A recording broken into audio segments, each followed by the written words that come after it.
And I forgot there was a scene where dog meat licked the toe. That was like, Yep. Welcome to KPSS Radio, where we have the Pip Bois talking today about a very special episode 7 of the Pip Bois. Episode 7 of the Amazon Prime Fallout TV show titled The Radio. Yeah, see how I did a radio intro? I did. I like that you shifted gears there. We're on the radio now. We killed the radio star. Wait, no. Yeah, we killed we're radio. MTV. Video killed the radio star, and then podcast killed video. So we've come full circle. Curiosity killed the cat, but satisfaction brought it back. So it's the podcast brought it back? Yeah. We're all, basically podcasts are just old-timey radio talk shows in the new world. Yeah, it's just with not the Trans-Siberian Orchestra accent. Trans-Siberian Orchestra accent. Okay.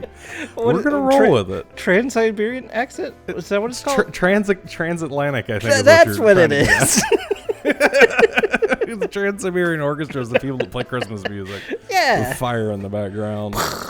Close enough. Yeah, same thing, I'm right? sure they've got accents. They probably don't speak English, maybe. I don't know.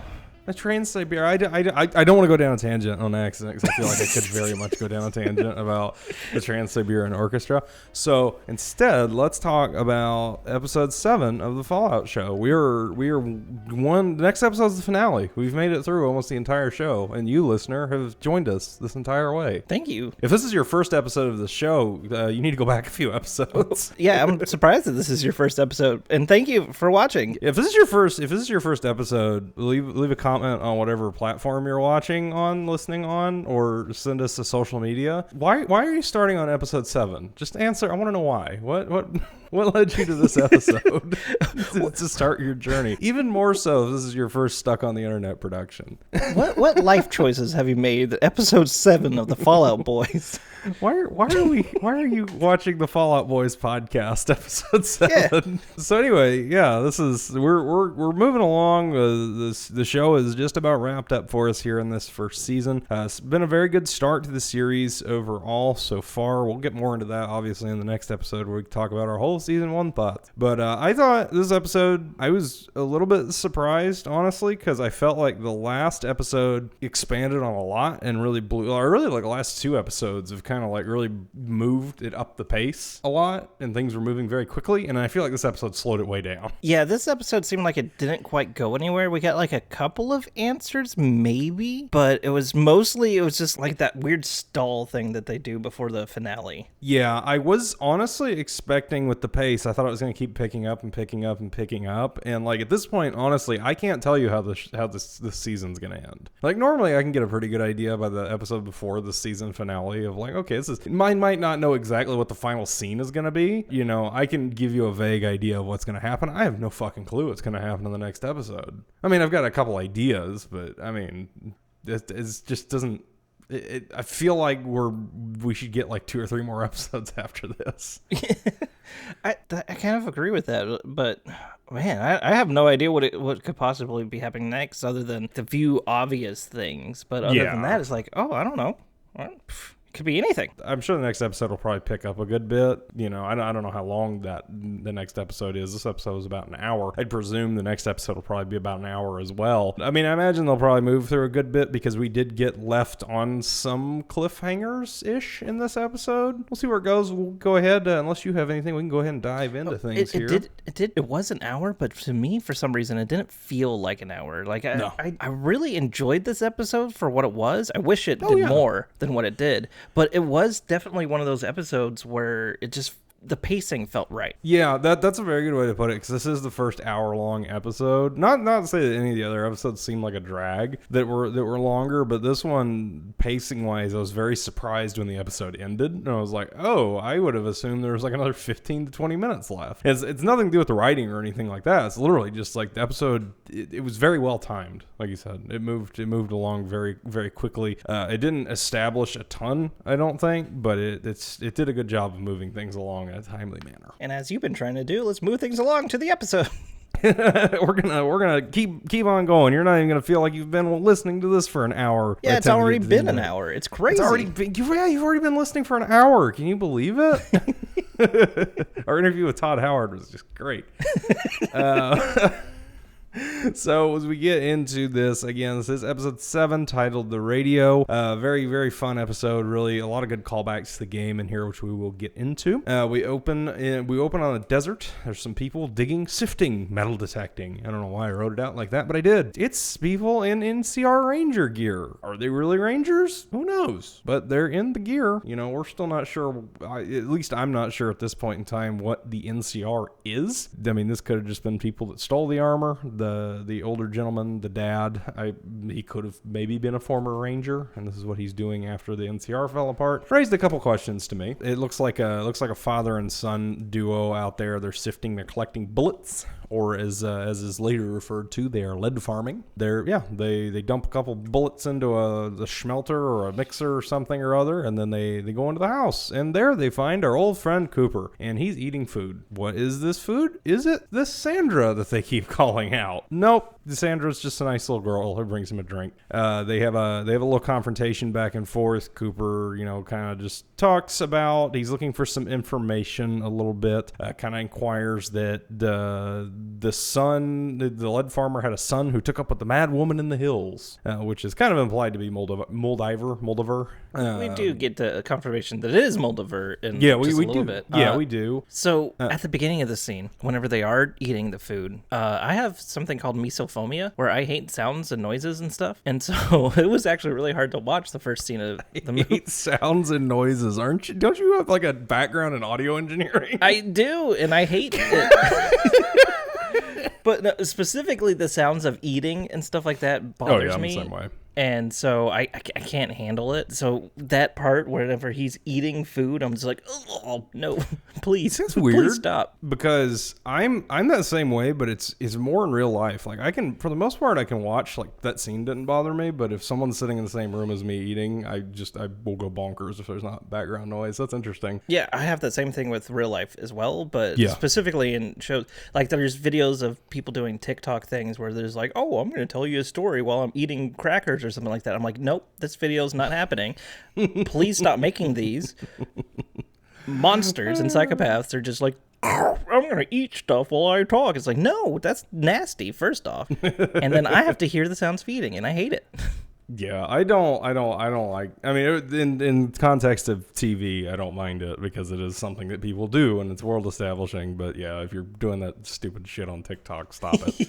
You're dumb. You're eating on purpose in front of a camera. Don't do that. That's dumb. I have a problem with it in movies and stuff as well. So interesting. Back to the story, I guess. Yeah, back to the story from that nice little segue. So yeah, they're kind of sitting there talking. Cooper talks about the mad woman in the hills, which is Moldaver. It has a little expose talking about all the dumbasses trying to come up with new ways to save the world. He doesn't imply, he straight out says that he killed the brother of the younger gentleman in Philly. Wants to know where Moldaver is. I'm gonna see how many different ways I can pronounce that name by the end of this episode. They kind of go back and forth. The son, the younger gentleman, kind of reveals to Cooper after a little bit of prodding that she's at the observatory. And, once Cooper has his information, he kind of has one of his trademark badass moments where he's like, you're going to try and draw on me now? And the young guy does try and reach for a gun. Cooper pops a cap and he asks, which is just kind of what he does. So he's going to do it. Mm-hmm. And then he walks off into the distance, just out into the desert. And then we get another kind of pre-war, not a flashback, but we go back to the pre-war times, kind of pick up where we left off. I believe it was episode before last in the Hollywood Forever meeting. Was it the one before last, or was it the last meeting? Oh, I think it was the last episode. We took a week break. Behind the scenes, we took a week break between recording. Yeah, because it was the 4th. Yeah, last week was the 4th of July, so we took the week off as a company holiday. And yeah, now I'm trying to remember what order everything landed in.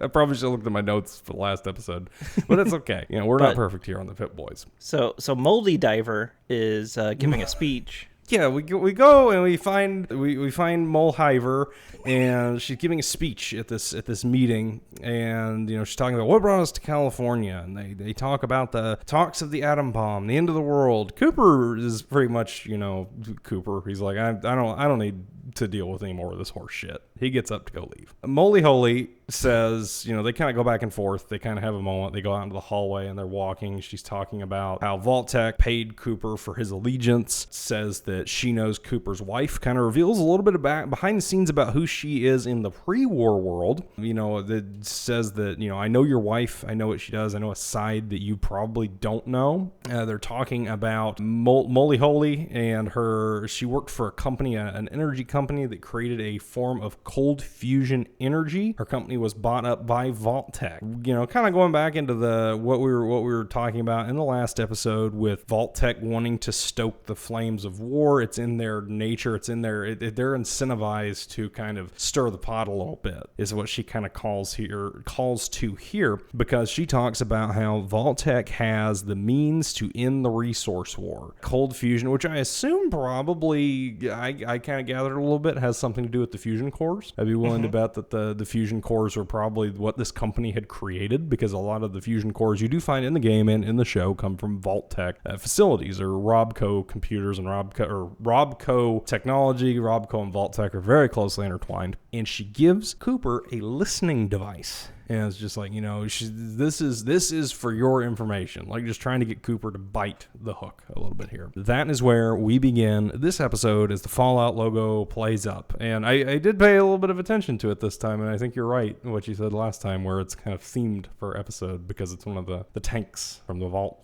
4. Yeah, it's a Vault 4 tank. Yeah, So with what that happened, so that basically confirms that it was probably Vault-Tec that started everything, because they could have ended everything. Like, they could have ended the resources. And I did just kind of off last week while we were on our hiatus, I just saw something pop up on Reddit, or I was reading through a r/Fallout post on Reddit, and I did see someone made a comment on there about how this, still even now in the lore after the show, we don't know who started the war, so I don't think we're going to find out this season. Oh, okay. But I'm still, no, that's just, it's just me spoiling the shit for myself, but just something I happened to see, so I can say that it's not established, or if it is, this person didn't see the show, and somehow it made its way to the top comment on the Fallout subreddit. I'm still very much in the camp, in my headcanon, that Vault-Tec is responsible for a lot more of the shit that happened with the war and a lot of the things in the post-war world than we realize. I think, namely, I definitely think that they fired the opening salvo for the Great War, and I think beyond shadow of a doubt, I am very confident still that at least either Vault-Tec or Vault 4, I'm leaning more toward Vault-Tec in general after this episode. We can get into that a little bit later, but I definitely think Vault-Tec was the one that wound up blowing up Shady Sands. I was actually just about to mention that too, that I'm 100% convinced now that Vault-Tec is responsible for Shady Sands explosion, because of all the information that was said. It's mainly in that first part too, with all that. Yeah. It was really, really interesting, and I think they're doing a fantastic job so far of really building the Vault-Tec lore and kind of they're doing a really good job of pulling back the curtain on Vault-Tec. That's something that I've always wanted to see, but I've always been worried that it would be done incorrectly, and I think this is the best way it could have been handled. After the Fallout logo, we head back to Vault 4. We're on level 12. It's dark again.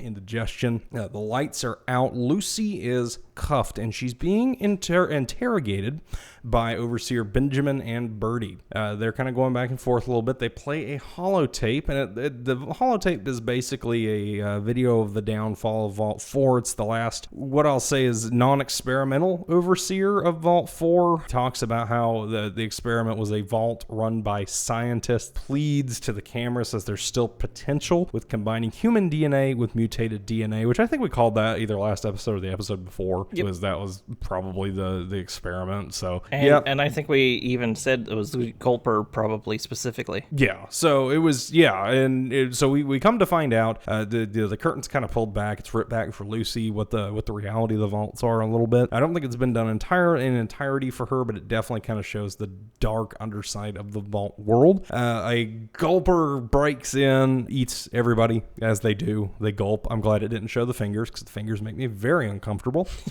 And that's that. Lucy's kind of shocked. They talk a little bit about how the experiment. Before you get to that, in the holotape, the guy that was the main lead scientist person or the overseer, he looked like the guy that was in the commercial in the last episode. I think they're the same person. So I think that was like almost 200 years ago whenever Vault 4 originally fell. Let me see. I want to look that up. We're doing some live investigation here. Yep. Okay, so you are correct. I looked it up. The guy from the commercial was the overseer. So this did happen some time ago. Yeah, so, that was a long time ago. So that means that they've been mutating and doing the Gulper experiment for a long time. So and it's funny. There's a little call out, just a little Fallout style joke that the Gulper is actually the current overseer's great uncle. Creature in the video was actually my great uncle Peter. They ask about what Vault 33's experiment was, and she says, I don't think we had an experiment. We didn't have an experiment in 33. We all know that's a lie. And we're starting to peel that back later in the episode. Ooh. And at this point, my TV crashed. Oh, man. My Amazon TV crashed watching the Amazon show on the Amazon app, which is the only app that it does it with. And I'm going to continue shitting on Amazon TV until Jeff Bezos sends me another one. At this point, they decide that she needs to be taken off and punished. Lucy she is drugged through the hallways. She's got a bag over her head, walks by Maximus, and he's just eating popcorn, just living his best life. Absolutely just enjoying being alive. And he kind of has a fun little moment where you can see on his face where he's almost debating, like, should I get up and do something? He looks at that popcorn and at her and like, I don't know, this popcorn's pretty freaking awesome. I mean, I get it. You're having a nice self-care day. You're in your robe eating some popcorn. Like, I don't want to deal with a public execution. I can get it from his end. But he does decide it's action time, but not before one more handful of popcorn, because I mean, really, popcorn's great. But hey, we're not going to find out what he does because we're going to go to the Red Rocket. So Thaddeus and Dogmeat are walking on up to the Red Rocket. Thaddeus is obviously having some issues with his crushed foot. If you get stepped on by power armor, it's not going to go over super duper well. We did get a little bit of that nice gore that they've just decided to sprinkle in these last few episodes. They're not really putting it in as heavy as they did before, but yep, that's a dangling toe, all right. That one was a rough one. It's definitely crushed. Again, just, hats off to the people that designed that. I couldn't look at the TV, but, what I saw of it, really good. He also kind of realizes that maybe this giant ass bag is not something that he needs to drag around everywhere. Yeah. So he does a smart thing. Yeah, kind of. He does his first smart move, and he just kind of pulls the head. He gets the fusion core out as well. Makes sure that he pulls everything. He gets the essentials out of it, and he decides to carry on. But not before he puts Dogmeat in a cooler, because that's not nice. He's tired. I guess he's tired of having a dog to take care of, so just boop in the cooler. He also calls Dogmeat selfish, which is kind of funny. Yeah. He's talking to Dogmeat like it's an actual person. Yeah. This was mine. You think everything's for you. It's pretty selfish, actually. You know that? Bite what you want to bite. Go where you want to go. It's always something. And I forgot there was a scene where Dogmeat licked the toe. Yep.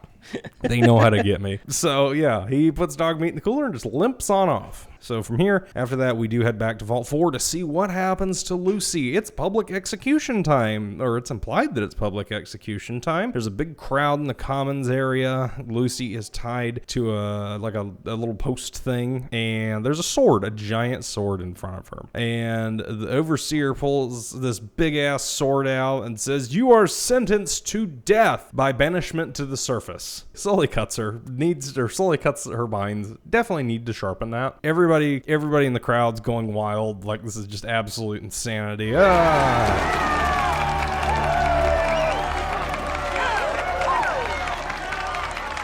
And don't worry, you get 2 weeks of supplies, and after that, you're on your own. Just letting me go? Well, that's certainly an optimistic perspective. You'll be killed almost immediately on the surface by Lord knows what. That's why we're giving you 2 weeks of supplies to take with you. Thank you, Kathy. After that, you are on your own, Goosey. Yeah, that was like one of my favorite scenes. It felt very, very Fallout. Where they did. I love that scene because they did such a good job of drumming up the like, oh shit, what's gonna happen? And you think that's like, okay, there's gonna be some big badass moment where Maximus comes in and saves her, and it's just like, nope, which makes the next few scenes even better. Yep. So Lucy, once Lucy's cut free, she decides, it's like, I know I have to go, but she vouches for Maximus. He should stay in the vault. He's a good dude. He didn't do anything. This is on me. I'll go. Just let him stay. He hasn't done anything wrong. And in that moment, the lights go out because Maximus stole the fusion core from the generator room. Lights go out, emergency power kicks on, and here comes Maximus in his power armor. Let her go! And Lucy's trying to get him to stop as he's just yeeting people around the room. Throwing dudes around, throws a refrigerator and crushes the 2 weeks worth of supplies. Just going crazy, people are running everywhere, and then Lucy gets him to stop. They're letting me go. And he just goes, really? Oops, sorry. You should probably go check on that guy. Yeah, you should probably go check on that guy. Like this whole sequence from the start of this to here, it's such a Fallout. Like it felt so true to the universe. Mm-hmm. And it was so good. It was so well done. It really got me going on that one. They get back up on the surface, and Maximus is just kind of like, what did you want me to do? They have a nice little moment. Lucy's pretty much like, you stole their fusion core. This is bad. These people are gonna die if they don't have power, or they're gonna be forced to at least evacuate the vault. That's bad. Maximus kind of tries to reason with her. Says, I'm a knight. I need my power armor. They kind of go back and forth. Ultimately, Max decides to abandon his power armor. They drop the fusion core down the chute. You hear a nice little thank you from the bottom, which again, very Fallout, very on brand. Vault 4 was a lot more fun if you disregard the horrifying experiments. Yeah. It was really a vault gone wrong that they're trying to make the best of. So there's a lot of fucked up stuff down there, but I think they are trying to they're trying to make their best way with what they have. And they know about the experiments and everything, so it's more like everybody's in on it and they're trying to fix it, and rather than there was, I can't remember the exact quote or what was said, but there was something said at one point, I think during either the interrogation or the execution, where they were basically like, we were trying to help these people. Like we're trying to protect these people. We're trying to help their suffering or something like that. Yeah, I don't think that, I'm not 100% sure, especially now that you brought up that point about the dude being the same, the guy that played the original Overseer being the one from the commercial, because in my headcanon, the vault takeover happened maybe not necessarily recently, but like within the last 50 years or so, where they took the vault back. I would presume it happened fairly early on, but I think they're trying to kind of, in a way, not necessarily continue the experiments, but they're trying to make the quality of life as best as possible for the people with what they have. So, it was good of them. They kind of, Lucy and Max have a nice little moment inside. Lucy talks to Max, says, "You're the best stranger I've ever met." Obviously, he's had some pretty bad experience with strangers up until now. Between the raiders and the murder and the Coopers. No, it doesn't necessarily leave a great impression on people. So she could probably still go back to the one guy that was trying to marry her. Yeah, that one was on the farm. He seemed nice. Yeah. So just some fun. There's a lot of fun people. Yeah. So it says you're the best stranger I've ever met. They have a nice moment. Invites him to come back to Vault 33 once everything's said and done. Max finally kind of comes to terms and reveals that I'm not really Titus. I am Maximus. He didn't kill Titus, or at least he didn't say he killed Titus, but he let Titus die. because Titus was kind of a dick and probably should have died either way. Lucy's kind of like, I understand the wasteland sucks and it does make people go a little bit batty. You're still welcome to come with me to the vaults. They have a nice little heartwarming moment where people can be redeemed. Mm-hmm. Except for he can't be redeemed because he still leaves his power armor in the wide open wasteland. Oh yeah, he just out leaves there. It in the middle of nowhere. Just walk it over to the storage unit or something. Go back over to the vault and just leave it there or something. It's also very on brand for Fallout, though, at least the way I play, because every time I play Fallout 4, I just leave. If I don't need it anymore, I just leave it wherever. I'll come back and find it later.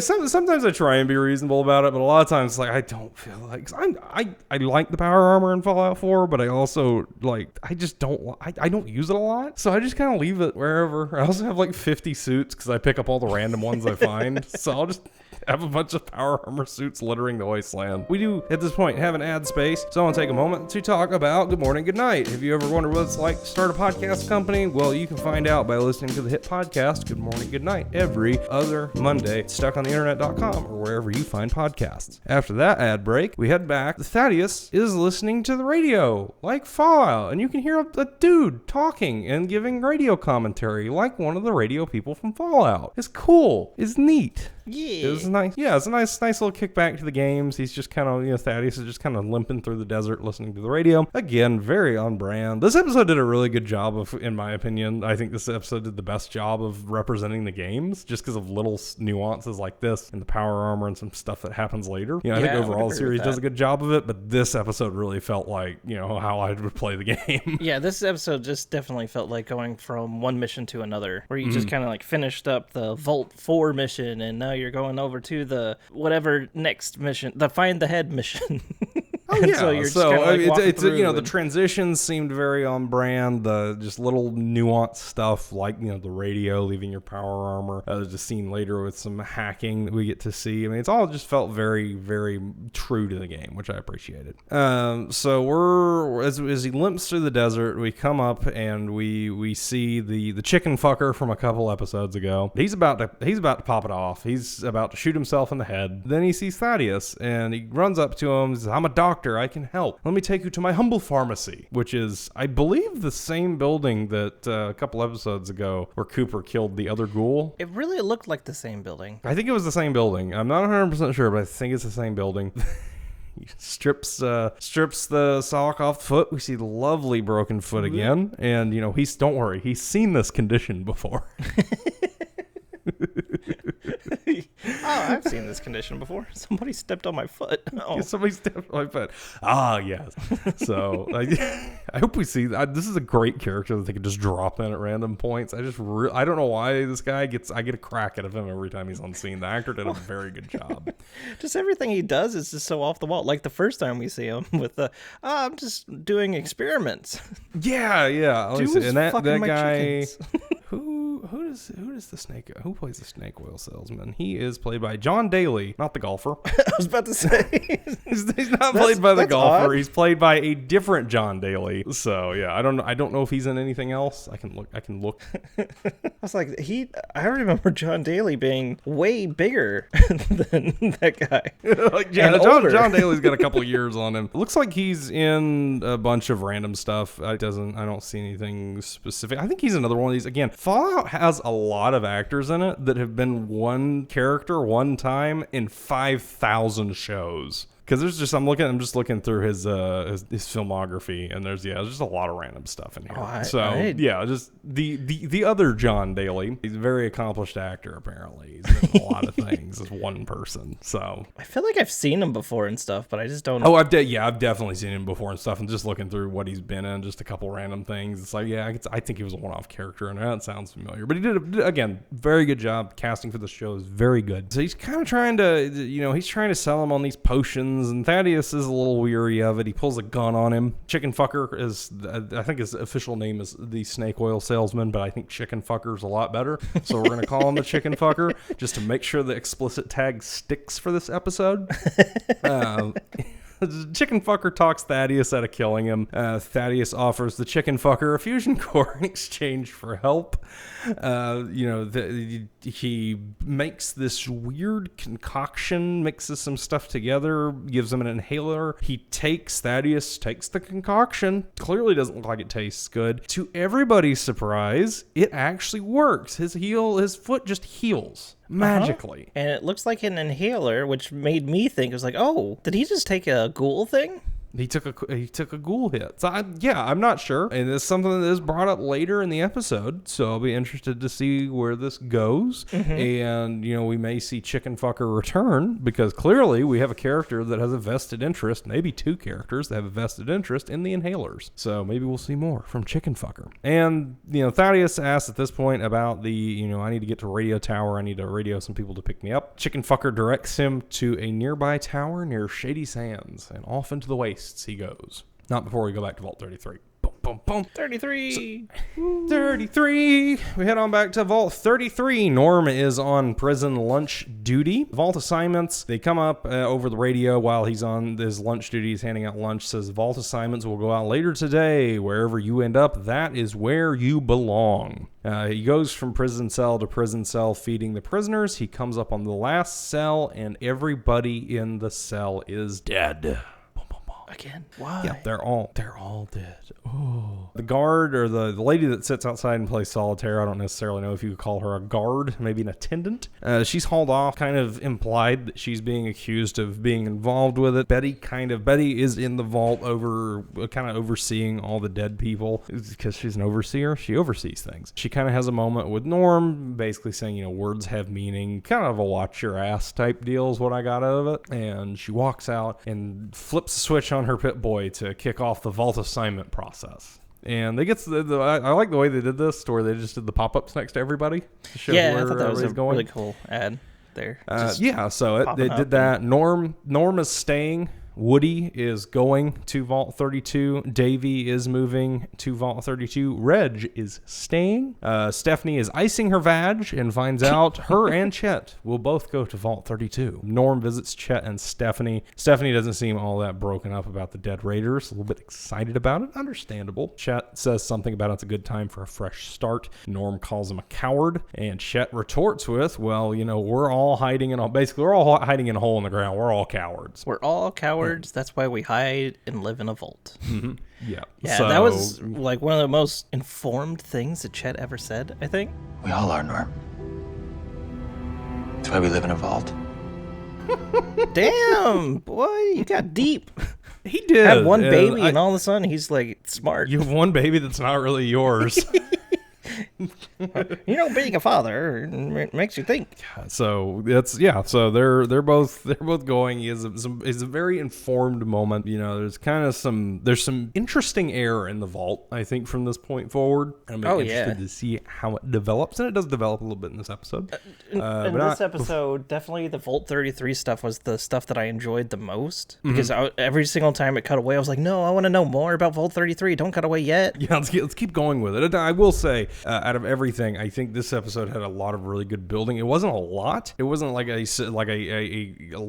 it wasn't a big quantity of building, but the building that they did upon the Vault 33 story was very, very well done. And it left us on a phenomenal cliffhanger at the end, which we'll get to. So we go from here, we head on back to the Red Rocket. Cooper finds some foot and or head blood. I'm not really sure. It's blood on the ground. He finds dog meat. Yay, dog meat. Rescues him. Saved again. Woo. Yeah, let's go find your daddy. And dog meat's just been passing around to all different people. Yeah, I think dog meat's been with everybody at this point. He's the goodest boy. It's kind of true. Again, it's kind of true to the dog meat of the games. Because dog meat's always just kind of doing his own thing. And Fallout 4, Mama Murphy even says he's his own man. He just does whatever. So the spirit of dog meat. Dog meat is a construct. He is not a mortal being. Really, we all are dog meat. We all have a little dog meat in us. That came out wrong. No, that's not how we say that. Hard cut. So we head on back to the before times. Again, I can't express enough how happy I am that the show cuts back to the before world as often as it does, because I just love seeing the world before the bombs drop. I don't think I'd ever want a full game, but it's something I really wish they would have expanded upon that a little bit more in Fallout. I'm not 100% sure how you would do it in game as much as they did in the show, because in the show it feels like something that you need to watch more. Well, in game you want to play the game more than watch. Typically, that's how I feel, at least. So unless you were an actual person like living back then and doing stuff, which for like the very beginning of the thing, that's fun. But yeah, I mean, I know it's something that, because this is something that has been discussed before about like the Fallout 4 intro. It's like, oh, they should have, go out to the Red Rocket or whatever, and actually go out into the world and do more things. It's like with that being at the very beginning of the episode or at the very beginning of the game in a predominantly action game, I can kind of understand why you wouldn't want that, because that can get kind of boring after like the 500th playthrough. Yep. Which is part of the reason why I use like the alternative start mod in Fallout or in Skyrim and stuff like that. So I completely get it. I completely understand it. You can work around it with options to like bypass it, because The Witcher 3 does that very well, because there's like a half-hour intro sequence with The Witcher 3 that you can just completely bypass if you don't want to do it. So something like that would have been cool, I think, just expand upon it. But I also really enjoy enjoying the world of the games. I'm one of those people, I don't use fast travel. I like to walk around, I like to talk to people, I like to enjoy that part of the game as much as I do the action and the other stuff. But I know I'm a very small niche of a very large audience that these games have to pander to. So I'm just saying, when Todd hand designs my own Fallout for me, it'll be all pre-Fallout. Yeah, I want a pre-Fallout game where you get to play as a ghoul in the days following the Fallout. I think that would be cool. Oh, that would actually be kind of fun. That would be fun. Playing if as a you ghoul. played like a Cooper type character, that'd be cool. That's what I want, Todd. That's what I want for my birthday. Make it happen. Come on, Toddy Howard. Toddy Bear. Big boy Todd. So all that tangent to say, we're now back in the before times. And Cooper stares at a Pip Boy upon the counter. He kind of has a moment. He looks at the bug that Mold Beaver gave him, and he walks over to the Pip Boy, he moves near, and the bug connects to the Pip Boy right away. I guess they have NFC in the Fallout universe. He puts it in his ear. Barb comes in and puts the Pip Boy on. He can hear her through the bug. So this isn't necessarily like something like, oh, you leave this in the purse and it tracks whatever. This is more like a listening device, which is interesting. Not the direction I thought it was going. I kind of thought that like Morphover was going to just listen to him or something like that at one point, because he was like, oh no, you just keep it. It's like, I don't know, you said it was a listening device and you're having me keep it. I didn't realize it was something that downloaded something and then puts in your ear. Yeah, I didn't either. I didn't make that connection, and that might not have been a connection that was made in the show, but it definitely kind of made me a little bit less concerned. I mean, still concerned, but a little bit interested. It's an interesting plot point, especially for what happens later, because he does throw the bug away. He just decides, I don't want to deal with any of this. It cuts to a scene later. He's having a nice indoor smoke because it's the 2070s, god damn it. I can smoke wherever I want. And he's watching TV while Barb sleeps, and he gets up. He decides he's got, that wasn't such a good idea. He digs to the trash and finds the bug. I want to get your perspective on this, because I couldn't tell what happened. Did he feed the bug to Roosevelt, the dog? Or was that something that just I saw wrong? Because it looked like he fed it to Roosevelt. I didn't think that that's what happened, but maybe that's what happened. I don't know. I watched the scene back like twice, and just the way he holds his hand, it looks like he feeds it to Roosevelt. I don't know, maybe. So I mean, I assumed not, because I assume we'll find out. But that's weird. But I mean, I don't know why he would go through the effort to take it out of the trash and then feed it to the dog. But yeah, I guess that's one way to hide it, and then it poops it out, and then you can just hear it from the poop. Yeah, you just gotta put your ear to the poop. Sounds like one of those old-timey sayings. You just gotta put your ear to the poop, you see. That sounds like a Texas saying. I feel like we say that. You'll know that the crows are roasting whenever you listen to the poop. You know the crows are in town if you put your ear to the poop. So we go back to the present day. Cooper is by a fire with dog meat, and he expresses a moment and basically just says, "I'm sorry, dog meat, but you ain't him." Oh, yeah, so, my notes say he called him dog meat. Dog meat confirmed. I think he was called dog meat a few episodes ago too. Oh, I didn't realize that. I thought it was just this one was the first time. I could be wrong. I could have just misheard it, but I'm pretty sure I don't even remember who called him dog meat, but I seem to remember somebody calling him dog meat. So not confirmed. Someone. I'm sure when we do our rewatch for the finale, that we'll see we'll be able to confirm that or deny it. But yeah, so yeah, it's just a nice little moment. Callback. Cooper very, very clearly is quite close to Roosevelt, as noted in previous episodes. So nice little moment about a man and his dog. And it's also a nice little moment for an ad break. Do you like podcasts but not podcasts, but podcasts that are serious but not serious? Well, check out our show, Super Serious, where every single month, the first Wednesday of every month, as a matter of fact, we sit down and we talk about topics in depth, not serious topics, very seriously. And that's fun. So go watch the show. It's on stuckontheinternet.com or wherever you find podcasts.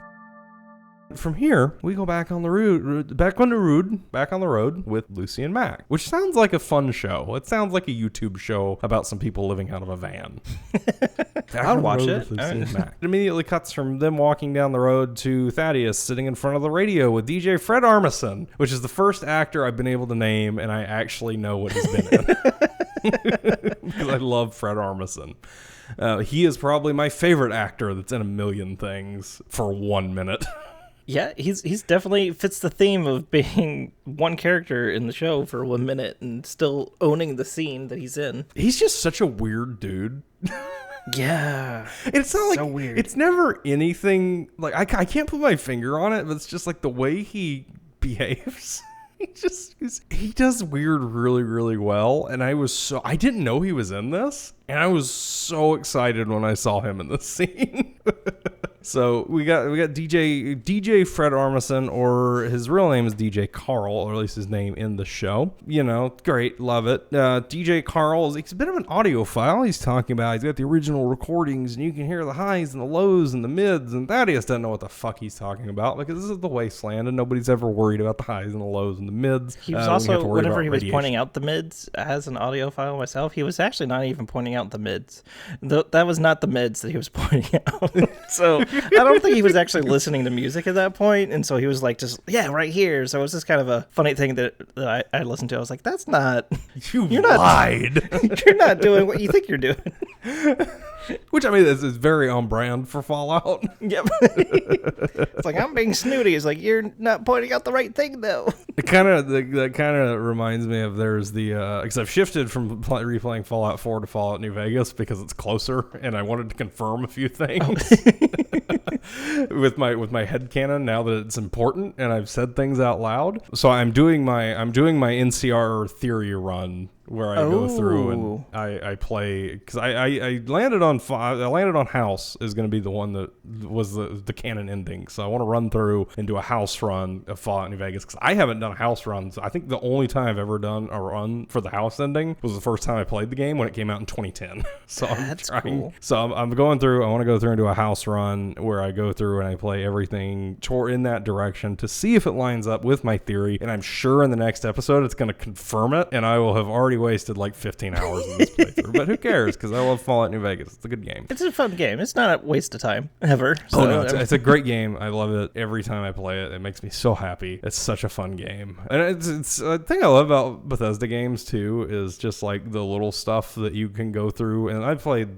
millions of hours in Fallout New Vegas. I played it on the 360 when it came out, and I played a bunch of playthroughs on there. And I bought it on PC, and I played a bunch of playthroughs on PC. And I was going through, and I'm still finding different ways to finish different quests. Nice. So it's fun. Like, I didn't know that you could. There's a way to do the "Come Fly With Me" quest, which I think I talked about in the last episode, or one of the earlier episodes, where all the ghouls go to space. There's a way to do that mission without, like, you can cooperate with the Nightkin in the basement, and I never knew about that. I just stumbled upon it by accident. So it's like little stuff like that. Not really related to that. We go back to DJ Fred Armisen, talking about the highs and the lows and the mids, blah blah blah. Thaddeus makes a comment. Great job job on these booby traps. A little bit of foreshadowing. And about that time, Lucy and Max roll up. Thaddeus understandably freaks out. To sidetrack again, real fast, those booby traps were ridiculous looking because they looked like absolutely. There was like a giant mouse trap and then giant bear trap and stuff like that. But one of the heads looks like Pippin from Lord of the Rings. Does it? To me, it's probably not, but it's just, I saw that, and I think it was one in the mouse trap where it was the head by itself. I think it's the one that they grabbed later. I was like, that is totally Pippin. If it's the one that they grab later, I can kind of see it. Yeah, I think, but that's a sidetrack. I just wanted to... It's these little details like that are really, really easy to miss, because I didn't really even, honestly, I didn't pay that much attention to the traps. I just thought it looked like a bunch of corpses laying out there. That might just be my ADD brain, but I never would have noticed that if you didn't point it out. I just was randomly just saw that, and I was like, wait a second. Then I paused and rewind it, and then paused it at that moment, looking at him like, did they just grab his head because they could? Was that a spare prop or something? It's entirely possible. Maybe the actor that plays Pippin's a really big Fallout fan and wanted to be involved. Wouldn't that be something? Oh, it might have been the other one other than Pippin, but it was one of those two. The two side hobbits. The side hobbits. It's like a side piece, but it's the side hobbit. Fuck side hoes. I want side hobbits. It might have been Mary. I forget which one's which. I think it's Pippin, though. I think Pippin's the... I know who you're talking about. You might be right. I'll have to rewatch it and see. But they make a comment about that. That's about the time that Max and Lucy roll up. Thaddeus just starts popping off. He's shooting. I'm going to take care of him. And, shows what a great shot he is. Obviously, he didn't put a lot of points into guns. He misses every shot. And Lucy and Max are just kind of standing there like, huh? About that time, Thaddeus takes a step back. He's kind of panicking a little bit. He takes a step back and triggers one of the booby traps and gets shot in the neck with an arrow. Just something that happens. Asks the understandable question, why am I not dead? You got a big arrow sticking out of your neck. Not a great idea. He starts to pull the arrow out. Lucy makes the obvious comment, I don't know if you should do that, boss. Maybe not a great idea. And he pulls it out and magically gets healed. At this point, Maximus makes a comment, hey, Thaddeus, I think you might be a ghoul. About this time, the vertibirds show up on the horizon, and Thaddeus starts freaking out. Because, one of the things that the Brotherhood doesn't like is ghouls. Not super big on the ghouls, so he kind of starts wigging out. He gives Maximus the heads, like, I'm going to get out of here. I'm going to run. I'm gone. You deal with this. Maximus decides in that moment, he grabs maybe Pippin, maybe Mary's head. He grabs another head. Yeah. He decides to use it as a decoy head. And something that popped into my head at this point. So the Brotherhood, the original, going way back, like to the beginning of the show when all this started, and they all left to pursue the Enclave Doctor. They were supposed to bring the Enclave Doctor back alive. What the fuck? What's the Brotherhood gonna do if you just hand them a head, especially a head that doesn't have a magical transponder in it? Oh, that's probably not good for our Sith boy. Because presumably, if Maximus, we follow the original plan, Maximus and Lucy both go together. Lucy can say, for whatever reason, they said the head was significant. Here's this. That's something I realized. Like, does Maximus know why they're trying to track the head? Like, why the head is important? Does anybody know why they're dragging the head of this dude? I don't think Maximus knows for sure. So, because what's he gonna do when they get there? Just be like, here's a head, and then everyone's gonna. By the way, what the fuck? The knight that I'm supposed to be is dead. The person that I was trying to track is dead. The other person ran away. The other squire you sent ran away, and it's just me, the one squire that you thought was dead, but actually isn't dead. Let bygones be bygones, I guess. I don't know. Yeah, like there's a couple questions I had raised out of this series of events. Because first of all, it's like, yeah, what is his plan? Because obviously at this point, Maximus is kind of sacrificing himself for Lucy. That I get. I understand it. Great. Happy. Why the head? Because he could just as easily, we dude got away. We don't know what happened to the dude. But Thaddeus also seemed to know that they were looking for the head. Well, I mean, obviously, the Thaddeus and Maximus, the Brotherhood, like Right, they both walked over and found the body. Yeah, they found the body, and then they found the head later. I have a lot of questions about the Brotherhood's involvement with the head, because they just kind of seem to go with, oh yeah, the head's important. And then if they bring Billy Boyd's head, then they're just going to be like really pissed off. Like, what? You killed a hobbit? Even now, thinking back, and this may be something that when we do our rewatch that I need to pay a little bit more attention to, because it's been a few weeks since we watched the episode where they first encountered the head. When it gets thrown up out of the Gulper's body, they don't know the significance of the head. They don't know the significance of the head, but they do know that they were looking for it because they already saw the body. Because, I don't think that, and I could be completely wrong about this, again, I need to rewatch the show to be 100% certain, but it's not like when they were sent out, it was a dead or alive, we just need to bring back proof this dude's dead. The Brotherhood wanted this doctor, presumably for interrogation. Like, what is the Brotherhood, what is their, I'm a little bit lost. Maybe it will be answered next episode. I'm hoping it's answered next episode, because I just kind of thinking about it just seems like a little bit of a plot hole to me, and it may just be a plot hole there may be some, like, a few lines somewhere that I missed or forgot about by this point. It's nothing that's big enough for me to be like, this is an affront, I'm not going to keep watching the show, but it's definitely enough for me to be like, oh, interesting. The scene is garbage, and I'm no longer watching the show. I'm done. I'm over it. Don't over Fallout again. Skyrim is my new best friend. It wasn't Shady Sands exploding. It wasn't the new stuff with the ghouls. It was the fact that the head doesn't make sense. It's the fact the head doesn't make sense for anybody except Lucy.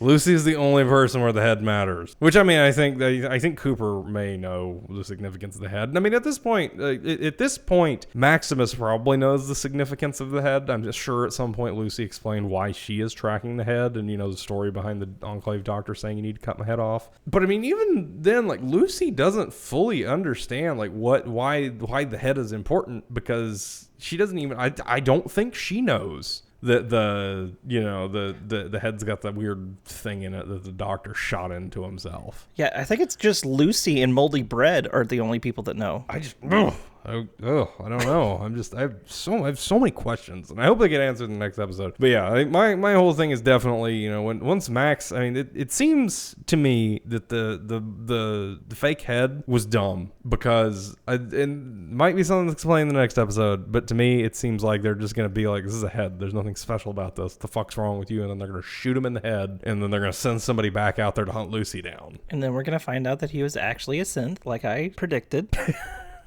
I can't wait to find out. But anyway, from this point, he leads into my next plot hole. Where Maximus, they have a moment where he's like, here, take the real head. This is a decoy head. Take the real head. Go find your dad. And this plot hole leads me back to a comment that he fucking made, like, 2 or 3 episodes ago, where he was asking Lucy, like, so what was your plan? You were just going to walk up with this head to a raider camp? Once again, what is her plan from here? Is she just going to walk up with a head and be like, here you go? Yep, that's the plan. Which, I feel like, following the game lore, blah, blah, blah, or like the game background, it's like, yeah, that is some shit that would happen in a Fallout game. But still, they pointed it out at this point. I think if they just have comments in the next episode, like, why the hell did you bring a dead person's head or something like that, then it'll be hilarious. Or I'm sure this is stuff that'll be written off with one-liners, and I'll be perfectly okay with it. But it's things that I just started thinking about as this was progressing. It's like, hold on a minute. So anyway, my ranting, raving conspiracies aside, they do share one dry kiss. Actually, they share several dry kisses. They have a nice romantic moment, because we are not allowed to have television in this era without at least 2 people fucking. I don't know why that is. It's something that annoys me, but it's not enough for me to go into a rant on here. The heads also smooch. DJ Carl watches from a distance longingly. A lot of smooching. They kind of have a nice, I'll wait for you in Vault 33. Come find me. And then the vertebrates come in, and Max triumphantly walks off into the distance, because he's going to take on the Brotherhood single-handedly, or at least he's going to turn himself in. So that's the last time we see Max. I'm going to be very interested to see how his story plays out when he gets back to the Brotherhood. As far as the Brotherhood knows, he's dead. He's also lost the power armor. Pretty sure that he hasn't lost it, but I'm pretty sure the protocol with Brotherhood steel power armor is to blow that shit up so people can't get a hold of it. And he just kind of left it sitting out there in the open. So it's going to be fun to see where it goes. He's gonna be in trouble. Yeah, I think needless to say, he's gonna be in a little bit of trouble. Not as much trouble as the vaults will be, though, because we're heading back to Vault 33. It's moving day. Everybody loves moving, right? I had to move Woody with definitely my mom. doesn't. Some stuff, and it wasn't even that much stuff, and I thought I was gonna die. So, If I ever have to move again, just put me 6 feet underground. yeah. I don't like moving. I don't want to move. I understand people's trepidation in this vault. I don't like moving either. That's why I never bought a truck. Yeah, that is the difficult part of being someone who owns a truck. Mm-hmm. You're the guy with the truck that gets asked to move. Yeah, I'm that guy, and it's got its moments. Speaking of having its moments, Woody has a moment. He kind of wigs out. He doesn't want to leave. He's not super happy about it. But, you know, when the guards kind of block him in, he's nope, sorry, my bad. That was weird. I'm fine. I'm great. I love Woody. He's one of my favorite characters in the whole show. All of them are my favorite characters. It's weird. There's not really a bad character. The writing, I love the way they wrote this show because there's a lot of small characters like that who don't have a ton of lines, but every line they have is just great. It's like, I've never seen a show where every single side character steals the scene every time they talk. And it's like, what? How are you doing this? Yeah, it does a very good job of every time every time a side character comes on, it's not any, you really, it's one of those things like this is one of the few shows that I actually try and pay a lot of attention when the side characters are talking because the side characters are always so much fun. Most shows, it's like, okay, this is just filler. But the side characters are very, very, very well written. Get the jelly mold out of here. Get your jelly mold out of here. Stephanie is announced as the Vault Overseer, or the interim Overseer, rather, for Vault 30 or Vault 32. Yet another Vault 31 resident. Furious. Huh. It's almost like we established that that's the thing that happens. Yeah, it's almost like that was something that was established. Just kind of further isolates that, though. She's kind of got a look. Stephanie's kind of got a look on her face like she knows something. I figured that was going to happen in the last episode. Whenever they mentioned that she was 31, and then she looked like, oh yeah, no, we're just going to move over to the other one, like nothing happened. Even though right before that, she was like, we should kill all the people. Yeah, so there's definitely something going on in Vault 31. There's something weird going on. We get into that a little bit, not a lot, but a little bit in this episode. The residence center, they open the vault door. The residents enter the vault, the new vault, or I guess the new old vault. The Reg and Woody share a hug. They don't want to go away. Norm leaves the vault door as it is being sealed. Chet looks onward. He looks a little concerned. I think that's just kind of part of Chet. Very upbeat, but also very concerned. He has a resting concerned face. He does. He has a resting concerned face. That's a very good way to put it. Norm kind of uses this as an opportunity. He sneaks. Oh, he doesn't really sneak out, but he leaves as everybody's kind of watching the vault door get sealed. He breaks into not really breaks into. The door's open. He goes to the overseer's office. Literally, they literally show the Fallout game hacking scene that's been in every single game since Fallout 3, where it's the exact same screen, the exact same process. I would have liked to see him go through a few attempts. Oh, that would have been fun. He did log, because he logged straight, like he pulled up the hacking screen. First thing he hit, he logged right in. That does happen every now and again, but I think it would have been more fun. They could have put a little suspense in there, because especially with the terminals getting locked completely out, that could have been a fun little like boop boop. No, 3 attempts remaining, 2 attempts, 1 attempt, and it lets it in, because I'm bad at hacking in the games and I always enjoy that. Yeah, I think that would have been really fun to have, especially since there should be like a time thing happening, because he waited really, really, really far into the door closing before he went out there back to the overseer. I thought he should have left like way sooner. Yeah, I think that would have added a little bit of element of, because I mean, there's already a little bit of an element of a time, like time is of the essence, but I think that really would have built onto it a little bit if they'd have done that. So Todd, keep that in mind for next time.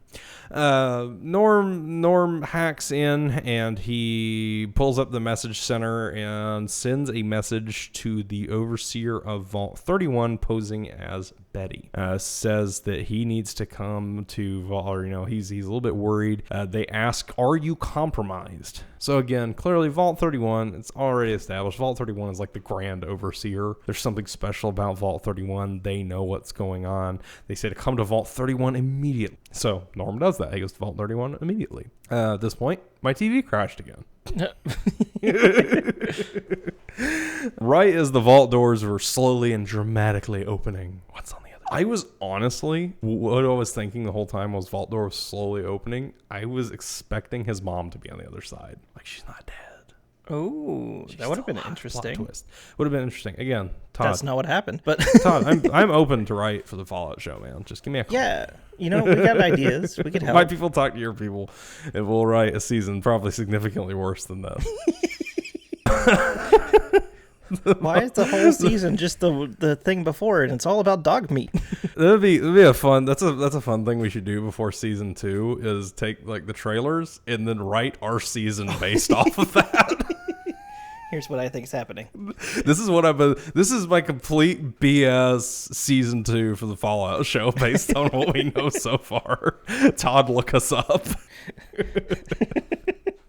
Shitty Sands didn't actually explode. They put rockets on the bottom of it, and now it's in space. Exactly. We're gonna write season 2 of the Fallout show. I promise. Before the real season 2 comes out, we're gonna write it, and that's gonna be our bad prediction for what happens. We'll make that on a happy hour reunion too. Just really add on to it. So we enter the vault. Norm slowly enters the vault. He's kind of just hello. It's very dark in this vault. The door slowly closes behind him. He walks through the vault. You start to almost wonder if anybody's even in Vault 31.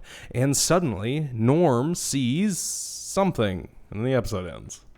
Kind of abruptly. Yeah, and it sounded like there was robot sounds. There were some robot sounds, so it does kind of make you wonder. Maybe, you did talk about synths. You do like a good robot. And it could be Mr. Handy again, because it sounded similar to that. It could have been. It sounded there was some kind of robot noise. There definitely was. He sees something. He's definitely got a look on his face. Yeah, that's where we end. That's it for this episode. So again, quite the ride. Quite the adventure, this episode. This one was the one where I enjoyed the episode, but I really wish we weren't waiting a week to watch the next one.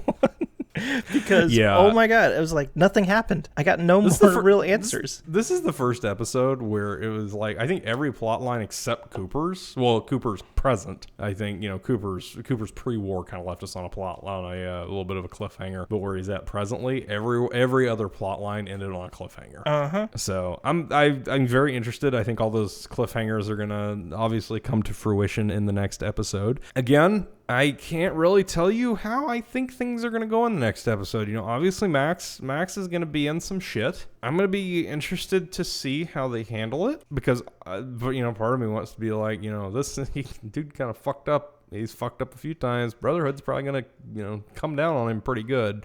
I don't think they're going to kill him, but I think he's definitely going to wind up in hot shit. I think at some point, obviously, Cooper's going to meet up with everybody, or at least I think Cooper's going to catch up to Lucy. I think we're going to have a very big revelation about Vault Tech. Some kind of big revelation. I don't know what it's going to be. It's going to be some kind of big revelation. Hopefully we figure out what the actual experiment was in 31. Yeah, well, I think we're going to figure out what the actual experiment is in 31, and my prediction is the episode 8 is going to end when Lucy gets to Moldy Diver. It's going to be a big cliffhanger until the next season. That would be very interesting. I would hate it if it leaves on that big of a cliffhanger on Morpheus being like, "Oh, hey, I'm Morpheus." I think that's going to be about where it ends. I really do. And that's another thing too is Lucy doesn't know. As far as I know, Lucy doesn't know. I think Cooper's the only one that knows where she is because I don't think Lucy knows where she's going. So in the next episode, what would be the one thing that would have to happen for you to say that the past 7 episodes were garbage? Oh, that's a good question.